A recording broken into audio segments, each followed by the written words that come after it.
An illegal immigrant accused of capital murder, how a jewelry box blew his cover. And teachers going above and beyond, even doing laundry for their students.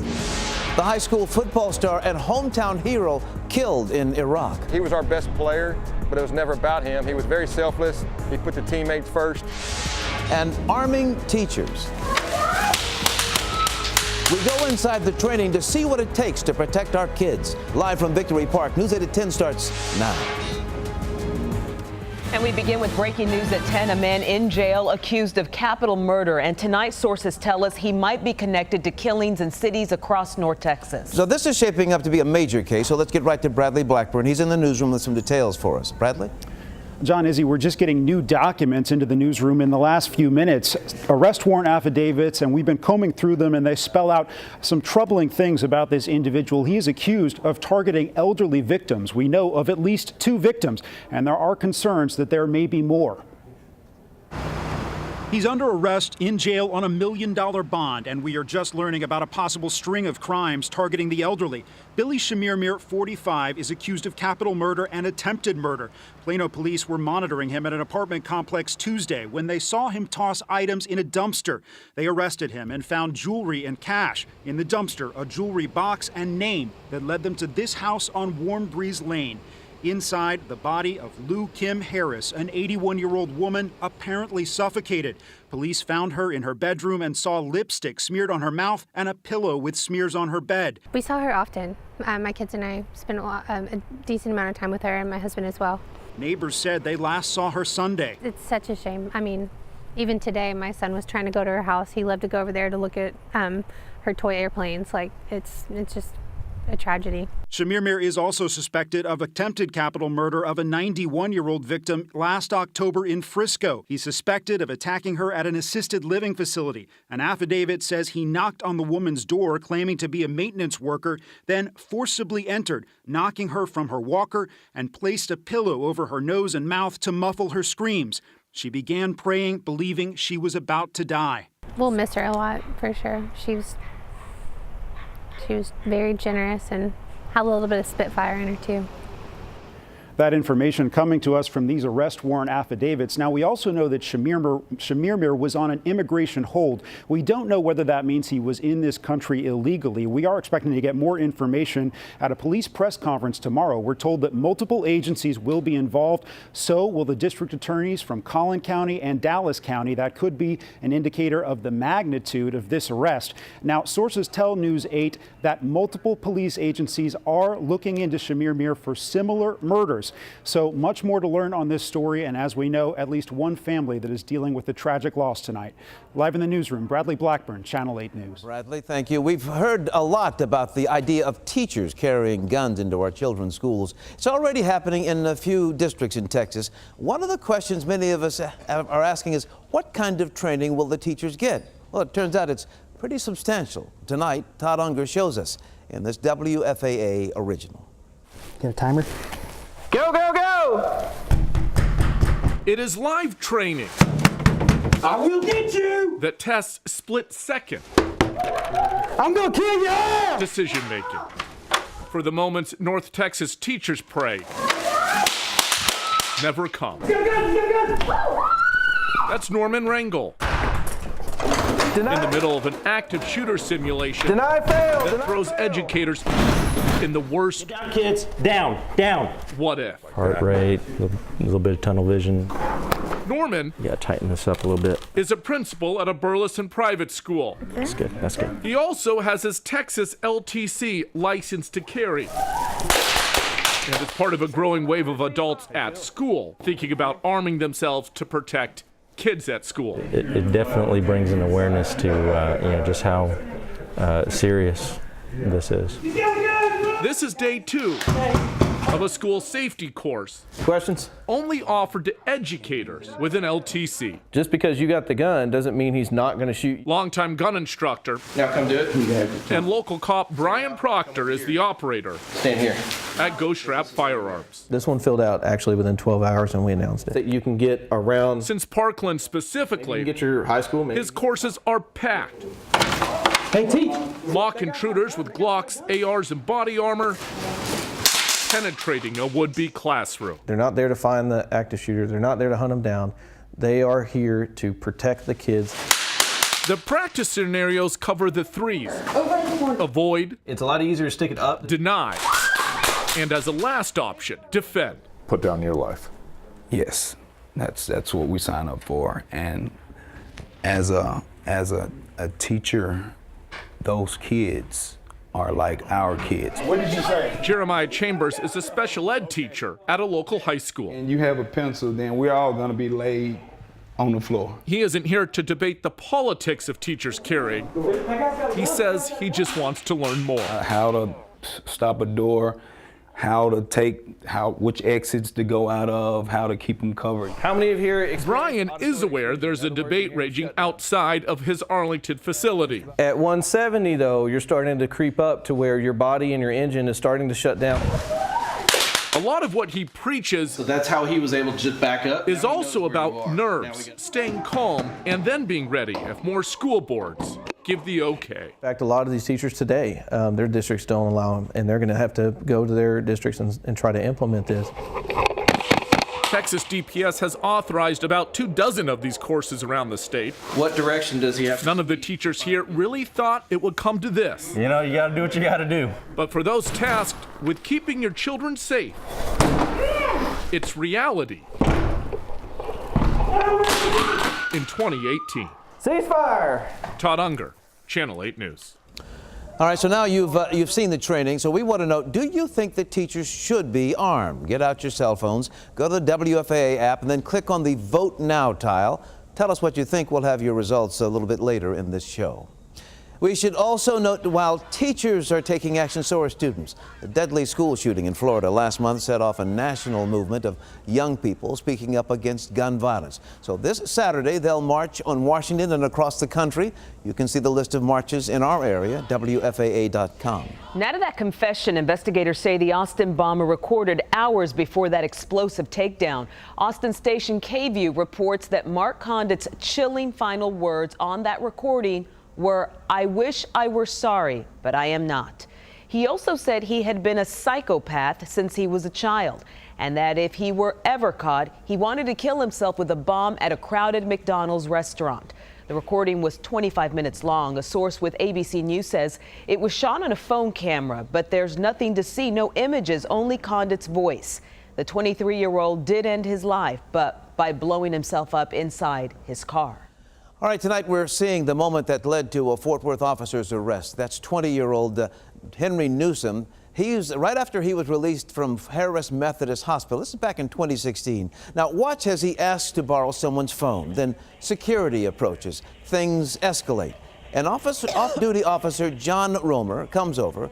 Newsom calls him bro, and then Romer punches him in the face. Romer is now charged with lying about this incident. Newsom is now suing. Ethan Couch leaves jail in 10 days, but he won't exactly be a free man. A judge signed off on very strict guidelines today, which include wearing a GPS ankle monitor.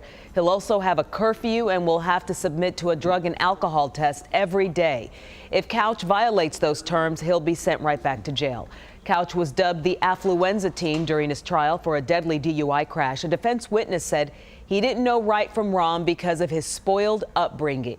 Couch got 10 years probation for that case, but had to go to jail when he violated those conditions. Another day, yet another shakeup at the White House. This time, the National Security Advisor, H.R. McMaster, is out. President Trump fired him today, being replaced by John Bolton, the former United Nations ambassador. Bolton will be the president's third National Security Advisor. A former Playboy playmate is sharing details of what she says was a nearly year-long affair with President Trump. Karen McDougal says the relationship began in 2006 while the president was married to Melania. McDougal says that things were always consensual. President Trump denies that affair. An Air Force captain from North Texas was among 7 U.S. service members killed in a helicopter crash in Iraq last week. Mark Weber was just 29 years old. He grew up in the small town of Bartonville, just south of Denton. Matt Howerton reports. Flags and banners surround the home of Mark Weber's parents in Bartonville, a place where his sacrifice cuts deep.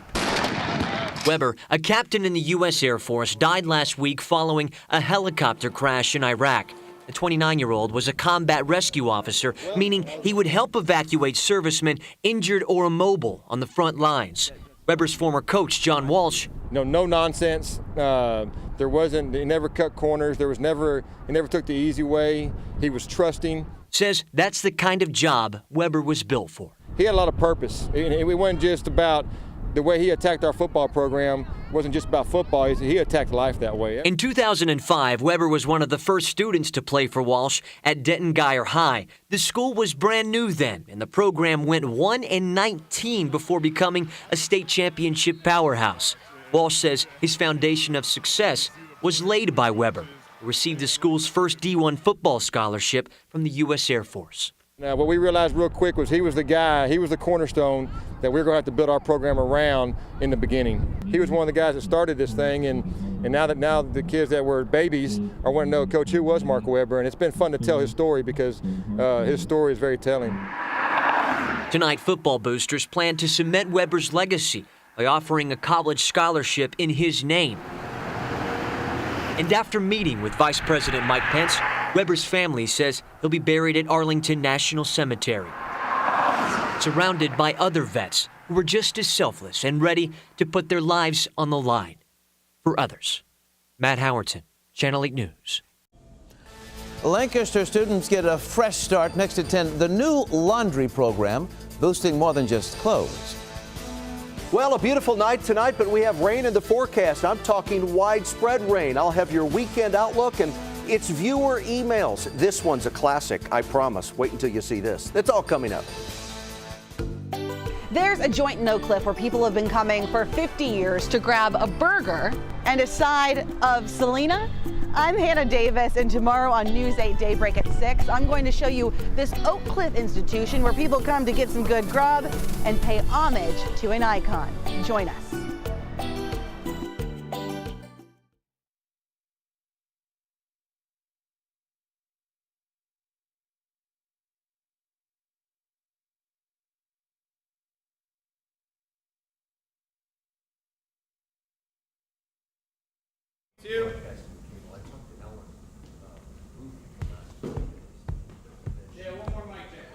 Not going to do it.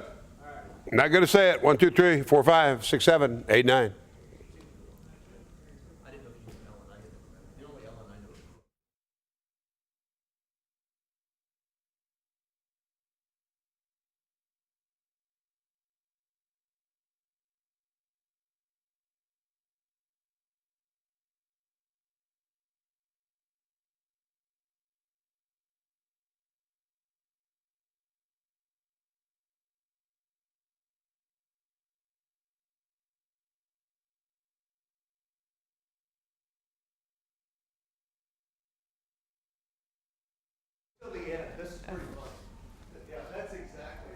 Oh, am I over here with you? Yeah. 1 minute. Oh, how's she doing? Who says hello? Yeah, I know she's working, and I know she's not a flight attendant anymore. She came back into the business. Who? Caitlin. Oh, didn't work as a flight attendant? Oh, yeah. Yeah. So what's she doing now? Is she happy? Oh, Probably making a lot more money, too.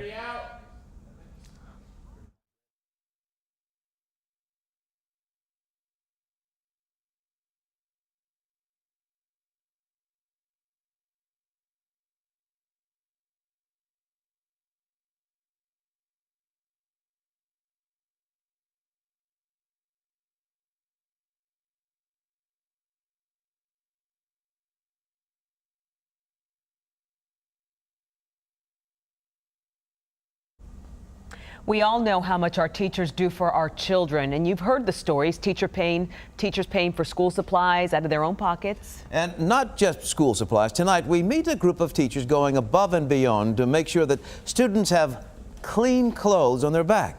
Here's Damon Fernandez. I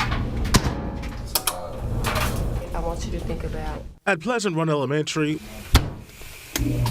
while students are focused on academics, we're just trying to fulfill a need. Teachers Armand Allen and Tracy Thompson are often busy in the school's new laundry room. As students are comfortable with you, they confide in you about certain things. Recently, administrators learned these teachers were taking it upon themselves to help a few students who didn't have clean clothing. When you have a rapport with your students, you kind of see what some of their needs are. They don't necessarily tell you, you just see it. So when you see it, you address it. The teachers learned of the need by chance. She says, well, I won't be here tomorrow. I said, well, why won't you be at school? Typical question, we're just having a conversation. She said, because I don't have anything to wear. Thompson knew she had to do something. Got their clothes and took them home, and I started washing their clothes for them. Allen did laundry off-site for some of his students. Now, thanks to a grant from the Metro Texas Association of Realtors, the school's truancy coordinator, Donna Mitchell, was able to get some washers and dryers. There are now new laundry rooms set up in 4 campuses. We have a culture of servant leadership. Principal Kelly Watson says the laundry rooms help students stay focused on academics. If they're coming to school not feeling good about themselves, I'm worried about how people are going to treat me all day long. I can't focus on my academics. As for Mrs. Thompson and Mr. Allen, it's all about the kids looking at this as a safe house. Damon Fernandez, Channel 8 News. The teacher says that since the district learned about what they've been doing, they've been able to partner with businesses that have donated school uniforms and laundry supplies to the school. Well, earlier in the newscast, we asked, do you think teachers should be armed? You voted. In fact, about 1,500 of you voted. And here is your response. I think it's a great idea from 56%, the majority tonight. Maybe in certain schools, just 2%. And 42% of you say, no, it's a bad idea. Thanks for voting. Toys R Us set to begin liquidation sales, of course, at its stores across the country tomorrow. But if you're looking for a real bargain, you probably want to hold out. The company says it will take about 3 months to clear those stores. In a sad coincidence, the company's founder, Charles Lazarus, died today at the age of 94 years old. Cook Children's is painting the town blue to celebrate its 100th birthday. The hospital shared these photos of popular Fort Worth spots lit up to mark the occasion. The lights will be up through Saturday. Our congratulations to them, 100 years, something to be proud of. I like that servant. They do some amazing Yes, stuff. they do. Yeah, Cook is an amazing place. I like With that servant, volunteers. leadership talk that they were talking about. It's a really nice thing to see the teachers doing some things. Cooks, good news tonight, so we can tell you that. I'm going to talk about the rain. I'm going to talk about when it will arrive, how much we're going to pick up, and then when I finish after the 10-day forecast, I have one of my favorite emails ever. Or it's a typed up letter from a viewer. Oh, okay. A big fan of yours, I hear. He's a huge fan of mine. I think you'll enjoy this too. Let me get into this. Let me show you what's happening out there right now. It's been a beautiful day today. We had a high temperature of 81. That's 11 degrees above normal. Lots of sunshine today. Clear skies tonight across North Texas. It's a very comfortable night. Problems though out west. The heavy rain continues for parts of California. Some snow right now in the higher elevations of the Sierras, and that's our system. It'll slowly move in our direction. High pressure's in control just about on top of Amarillo right now. That weather pattern starts to shift. So the sunshine, the dry weather that we've enjoyed, that will change. It'll change for part of the weekend. A little bit of rain on Sunday. Saturday looks pretty nice, but that's our weather pattern. That big low that's off the west coast right now, that moves in our direction, and that will certainly be our rainmaker. As that low moves toward us, you can expect showers, thunderstorms, rounds of rain. At times it'll be very, very heavy, maybe even some severe storms. And it all begins Sunday. It will end on Thursday. And in between all of that, the heaviest of the heavy, that should fall Tuesday and also on Wednesday. And not only the threat of heavy rain and potential with flooding, but also the threat of some severe storms too. Here's the timing. Remember, through Saturday night, we're fine. We're dry. But by 7 in the morning on Sunday, clouds in place, a little bit of rain up along the Red River, a few thunderstorms. The dry line approaches from the west. It's your typical severe weather setup. The dry line approaches. Some of these thunderstorms just west of Fort Worth Sunday afternoon will turn severe. Most of the Sunday stuff, not all of it, but the majority of it should stay west of Fort Worth. Then as we head into Monday, that's when rain returns to almost all of North Texas, and the rain will be widespread and it will be heavy. I'm looking at 2 to 4 inches of rain, some spots a little more than that, especially to the east east of Dallas, some spots a tad less than that, especially to the west of Fort Worth. I don't see it being the 5 to 10 inch stuff that we picked up the end of February, but I do see several inches of rain, some localized flooding, and once again the threat of some severe storms in our forecast as well. That's Sunday, Monday, Tuesday, Wednesday, Thursday of next week. No rain tonight. Clouds increase, dry, breezy, a comfortable night tonight. We'll drop to 59 for the low. Tomorrow we'll hit 82, 1 degree warmer tomorrow than today. Overnight tonight the clouds increase, and that means we start tomorrow with cloudy skies, then we'll see partly sunny skies in the afternoon. A dry day, breezy day, and a warmer day. There's the next 10. 88 on Saturday. Should be a dry day Saturday, a breezy day. There's a little bit of rain Sunday, mainly west of Fort Worth. 20% Dallas-Fort Worth, about 40% west of Fort Worth. 30% chance of rain on Monday, 82. 77, widespread rain Tuesday. Widespread rain Wednesday. It's opening day for the Rangers. Play the Astros, 2:35 Thursday afternoon. Rain, it's going to be close right now. Right now in the morning. Right now the afternoon looks dry, but we'll work on that timing to keep you updated. Friday we're dry. It's Good Friday. Saturday, sunshine and 74. And on Sunday, Easter Sunday right now, should be fine for the kids as they go out on their Easter egg hunts or whatever they're going to do Sunday morning. Sunshine and 75. So here's the letter, Dale, okay? This was sent to the station on March 11th. Dear WFA, we catch Channel 8 regularly and appreciate the fine talent shown every day. I offer all the positive and complimentary remarks for Pete Delkus. Very capable and accurate, handsome. His personality overwhelms the weather report, and that is a plus. I think every young man in the DFW listening area would yearn to mature as Mr. Delkus. Just one question in my mind. If Pete were to live his life over, would he fall in love with himself again? For good listening, sincerely, Johnny from Bedford, Texas. I think the answer we all know is yes, I would fall. Oh, yes, you absolutely would. I didn't mean all of that. You wrote that? I meant the last part, and I signed it Johnny, just so you wouldn't know. And I did want to send it on an email because I didn't know how to hide my email address. So, well, there you but go. I think we all agree, do we not? We need a poll. Who loves themselves more, you or you? I used to, because in my day I was incredibly good looking. I was staggering in my day, but man, I look at myself now and I go, oh, what happened to me? Hey, Texas Tech continues their playoff run tomorrow. They need the local kid to come up big again, and he probably will. We'll talk about that now.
Cowboys have made a free agent signing. Not a big one, but receiver Deontay Thompson is leaving Buffalo to play for the Cowboys this year.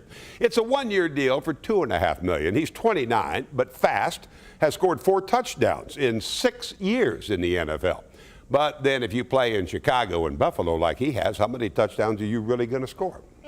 Mavericks are back home tonight and playing Utah. Mavericks have lost 3 in a row, but they're not losing enough. Down 7 at the half. Then another bad third quarter, and it does seem like they have a lot of them. Ricky Rubio hits back-to-back threes early in the third, and that 7-point lead was up to 16. They led by as many as 20, but the Mavericks kept playing. Aaron Harrison made it a 6-point game, but they ran out of time. The Mavericks lose again, 119 to 112. Texas A&M makes it to the Sweet 16 of the NCAA tournament, but they lose to Michigan tonight by 27, so they're done now. And Loyola of Chicago, an 11 seed who won their 2 games in Dallas in the final seconds, does it again. They get the game winner against Nevada with 6 seconds to go, and they win by 1. But tomorrow night, Keenan Evans and Texas Tech try to keep their little story going, and it's a good story. Here's Jonah Javad. Oklahoma is gonna lose. In Wiley, Texas. Wow. The Evans family hangs out watching March Madness while the oldest son, Texas Tech star Keenan Evans, prepares for Tech's first-round game in the NCAA tournament. Keenan went to Berkner in Richardson, a 3-star prospect out of high school. Evans chose Tech because he wanted to go somewhere he could stand out. And to see it all work out. 4 years later, Evans became first-team All-Big 12, second-team All-American, and he's an NBA prospect. How good is this guy? It's no surprise Keenan is athletically gifted. I'm thankful for his athleticism, passing it down. His father, Kenny, was an 8-time All-American at Arkansas for indoor and outdoor track and field. He won 5 national championships and competed in the 2000 Summer Olympics for high jump. It was a great experience. I mean, nothing like it. His mother, Chantel, had Keenan when she was 18. We were very young. Very young. And often took him to basketball practice at Arkansas Pine Bluff, where she was a 4-year starter. Basketball games at halftime, he'd be on the court. He was like the team baby. As Chantel and Kenny's careers came to an end, Keenan's was just beginning. So to see it come to fruition, I mean, I just get emotional because I'm so happy for him. But we're just enjoying the ride. And the ride isn't over yet. The Red Raiders are on to the Sweet 16 for the first time in 13 years, thanks to Keenan's team-high 23 and 22 points in Tech's first 2 games. What does Evans have left? Splash! Both of which were played in Dallas. Texas Tech has never made the Elite 8, Evans. but the Red Raiders can get there with a win Friday night over Purdue. Jonah Javad, Channel 8 Sports. Here's the thing I've always loved, seriously, about Pete Delkus. Every time Pete and I are out together, you'll hear people say, "Who's the humble guy standing next to the weather guy?" And I just think that's a very nice thing to hear. You believe that, John? Oh, no. They spend a lot of time in the fiction section, as you see at the library. Back after this.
North Mesquite has a new football coach, and it's a face or maybe a leg you might recognize. Remember this guy? It's former Cowboys kicker Tim Cedar, and he's stepping into that role. Cedar played for the Cowboys for 3 seasons. You might remember him not only for the field goals, but the 2 touchdowns he also scored. And finally tonight, a spring cleaning at the Fort Worth Zoo. The zoo shared this video of one of its rhinos getting her teeth brushed. It's a lot like you and I do, John, but with a high-power water pick. The results are the same. Better breath, fewer cavities. I hope the results are probably, for me, better for the rhino than for me. What can we say? Don't forget to floss too, and only floss the teeth you want to keep. See you on Daybreak. That's what my dentist says.